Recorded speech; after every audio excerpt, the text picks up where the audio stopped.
guys, it's K-Tails, and boy do I have an exciting theory to share with you today. So I just finished Deracine last week, which is FromSoft's 2018 VR game, and that game was specifically made for me. I just loved it. It's officially going to be like my new favorite FromSoft game. But as I was working on a video for it, a thought crossed my mind that it may possibly be related to Miquella in a pretty big way. We've seen how FromSoft likes to include Easter eggs and references across their other games to different themes and different characters, and I've developed a theory that Miquella might be a reference to Deracine. Deracine takes place in an orphanage, and you play as an invisible fairy who helps the children on their little adventures. The game starts off very sweet, though it eventually does go to a very dark place in typical FromSoft fashion, but we will discuss all of that in another video. The only thing that you need to know about Deracine right now is that it's about fairies. So here's the theory that I've been cooking up since I finished that game. I think that Miquella might have actually been a fairy, and the real Miquella was kidnapped and spirited away, where he was then raised in a fairy realm where he would become known as Saint Trina. I know this idea sounds crazy at first glance, but the more I looked into it, the more evidence I kept finding to support it. So at risk of going off the deep end, I now present to you my case of Miquella, the fairy boy. Changelings are a big part of fairy folklore. Changelings are fairies that have been swapped in place of a human stolen by other fairies.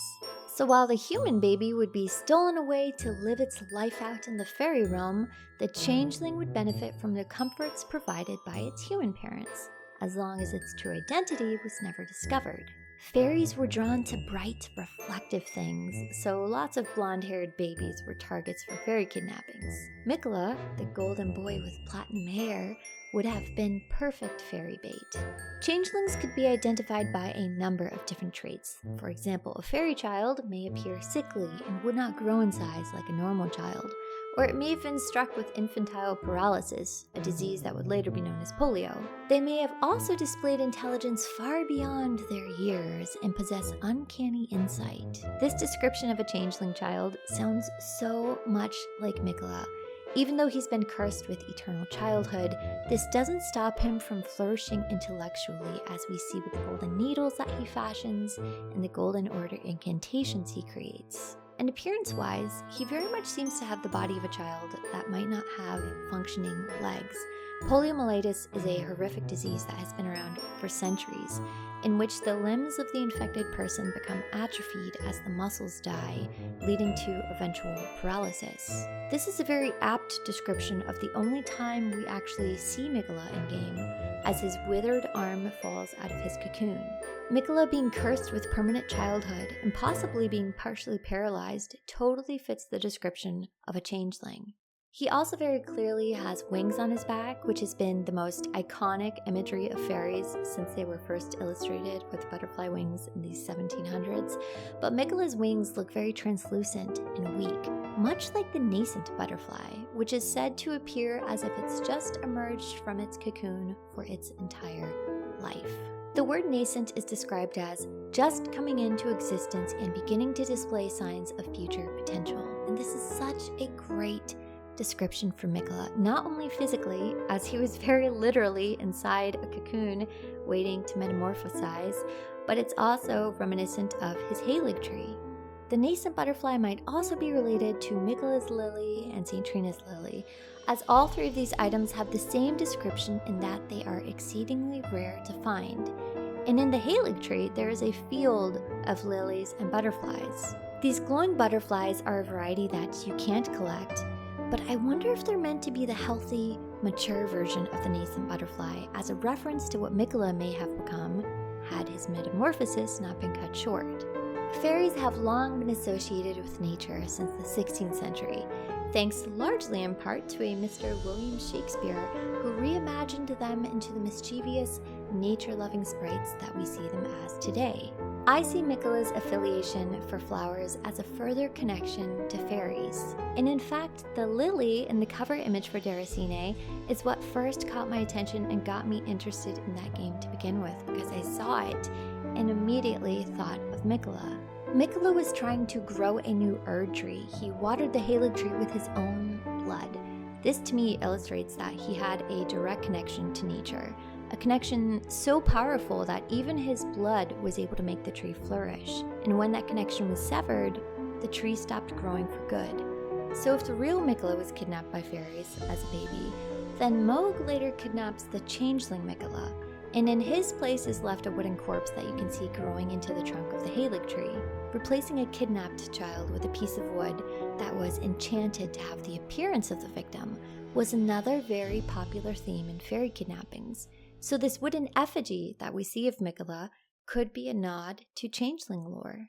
Another interesting thing I came across is the Celtic mythos around the Gruagach, who were supernatural wizards that took the form of giants, and they had this ability known as the separable soul, which allowed them to remove their soul from their body and place it in eggs, and then they would hide the eggs in obscure hiding places.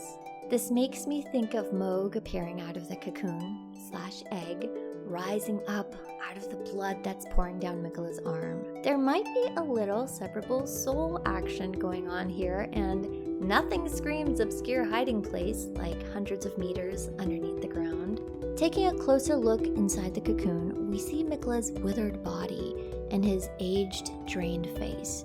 His face looks much older than it should, and his body doesn't look right.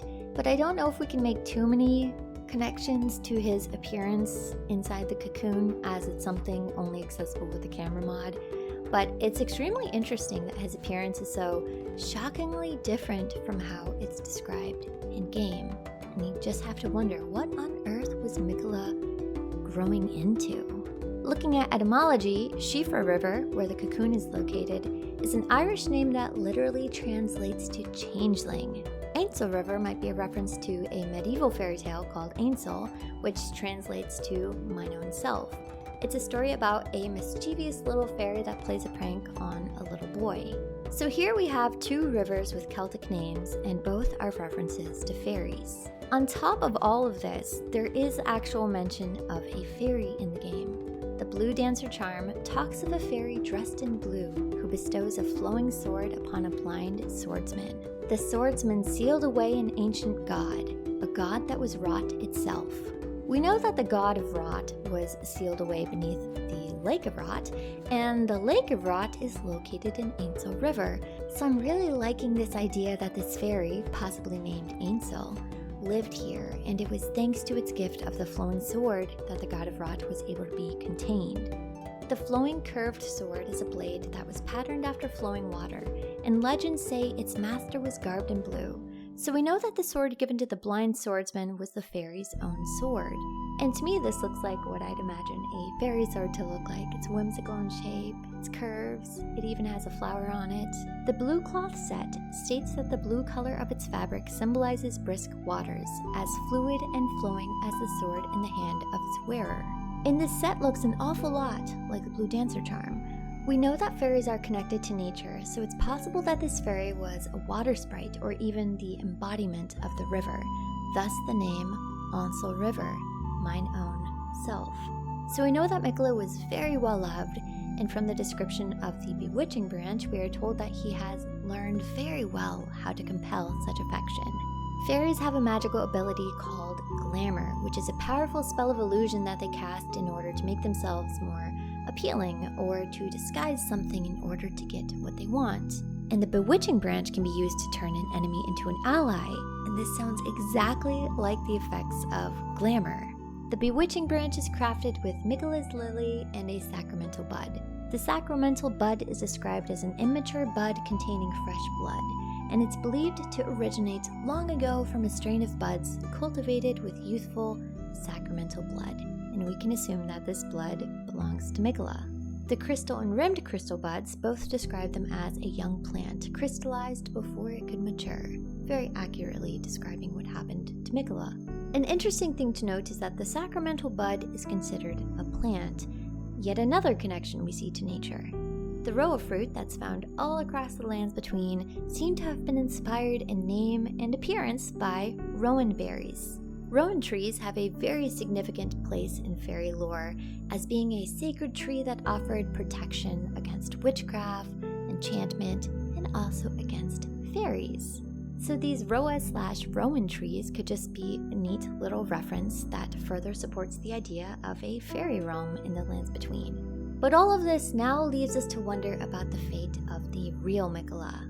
We know that lots of original content was cut about St. Trina, but thanks to a couple of people who restored a cut quest that was included in the network test version of the game, we at least have an idea of what St. Trina was involved with. The quest was about collecting dream mist from sleeping creatures to craft a potion called Dream Brew, which would reveal the deepest secrets of those who drank it. And from the St. Trina items that made it into the final release of the game, we see that they all inflict sleep, so this lines up with the cut content. But the item that stands out from the rest is the torch, and it's described as having carvings that depict St. Trina, but in adult form. The face on the torch looks extremely familiar, and I think it's almost identical to Melania, down to the obscured eyes, which might mean that in this realm, where Miquella lives as St. Trina, he wasn't cursed with eternal childhood, but rather was able to grow up. And not too far off where you find the torch in the consecrated snowfield is where you find the flowing curved sword. They're both being transported in the large carriages. Of course, this connection only means something to me now that I've put this theory together, but if there is any truth at all to this fairy theory, then there might be some significance to the proximity of these two items. Fairies were believed to inflict sudden, mysterious illnesses by shooting people with invisible arrows, and these conditions were known as elf shot, since the victim had been shot with a fairy arrow. Some of these ailments included stroke, sudden pains, and sleep paralysis. All of St. Trina's items inflicting sleep would be right on the mark for fairies, and all of the recipes for items that inflict sleep are crafted with St. Trina's lily. A Midsummer's Night Dream is one of Shakespeare's most well-known plays, and it's heralded for reinventing fairies as being associated with sleep and dreams. In the play, the mischievous fairy Puck creates a love potion that is made from flowers that will charm the sleeper when it's applied to their eyes. The potion was made from a flower called Love and Idleness that was said to change from white to purple once it was struck with Cupid's arrow. This might be a deep reference if it is related, but all of St. Trina's items are purple, just like the magical flowers in A Midsummer Night's Dream. St. Trina's arrows are described as having a powerful sleep effect on their targets, and the priests of St. Trina would use the arrows to spread their teachings, which has got me wondering if priest is just codename for fairy. Dolores the Sleeping Arrow uses St. Trina's arrows, and the description describes her as the spirit of a handsome archer who dressed in the style of a man. I would assume that Dolores must have some kind of close affiliation to St. Trina as she uses their arrows, but the item description is disappointingly devoid of making any such references, so we have to make a connection ourselves. I'm assuming that the relevance here is to the themes of androgyny and gender fluidity, as these are very much associated with St. Trina. The 3 Feather cookbooks are described as records of crafting techniques left by a man who was utterly captivated by St. Trina. He continued the search for her in his slumber. In fact, St. Trina is never concretely referred to with male pronouns. The sword description reads, St. Trina is an enigmatic figure. Some say she is a comely young girl, others are sure he is a boy. The only certainty is that their appearance was as sudden as their disappearance. And all of the other items either refer to St. Trina by name or with female pronouns. However, all of the items related to Miquella use male pronouns, so it seems that this gender fluidity is only associated with St. Trina, but not with Miquella. This could be a reference to tales of mythical figures that would change their appearance or change their gender, or maybe it's a reference to characters in medieval plays who would cross-dress in order to disguise themselves and move about more freely. There's also the subject of Marika and Radigan inhabiting the same body. You can go check out my amazing video I did on that subject. But St. Trina's gender fluidity might just be an inherited trait from Marika. Maybe the real Miquella inherited this quality from Marika, while the changeling Miquella is just a little fairy boy. We unfortunately don't know what may have become of the St. Trina storyline, but I'm holding out hope that in the Shadow of the Erdtree DLC, we'll get to find out more. I'm still convinced that the figure on horseback that we see here is Miquella as St. Trina, and I think this fairy theory completely supports this being the case. I also found some really interesting illustrations while working on this video that I could easily see as reference items to Miquella. First of all, if we do think this figure is Miquella, it looks identical to an illustration from a Swedish fairy tale about a princess who was kidnapped by subterranean trolls and was replaced with a changeling. This is an 18th century illustration depicting the fairy king and fairy queen Oberon and Titania from A Midsummer Night's Dream. Notice that they are sleeping in lilies. This texture of this fairy's gown looked so much like the wings of a nascent butterfly. And this image of a limb struck with polio looks so much like Miquella's arm that's hanging out of the cocoon. I know that there's a fine line between speculation and plausibility, and I'm not sure if I haven't crossed it, but I really like this theory. The more I worked on it, the more I liked it, and it would totally allow the existence of Miquella to return from this fairyland dream world that he was taken to. I would have never even made this connection if not for Deracine, because Deracine is all about fairies, the pursuit of becoming a fairy, what it meant to be a fairy, and because FromSoft has a pattern of including references from other games, it really makes me think that fairies could be a part of Elden Ring, and Miquella being a changeling is a callback to Deracine. And Deracine is a French term meaning uprooted and displaced from one's environment, which is very literally what happened to Miquella.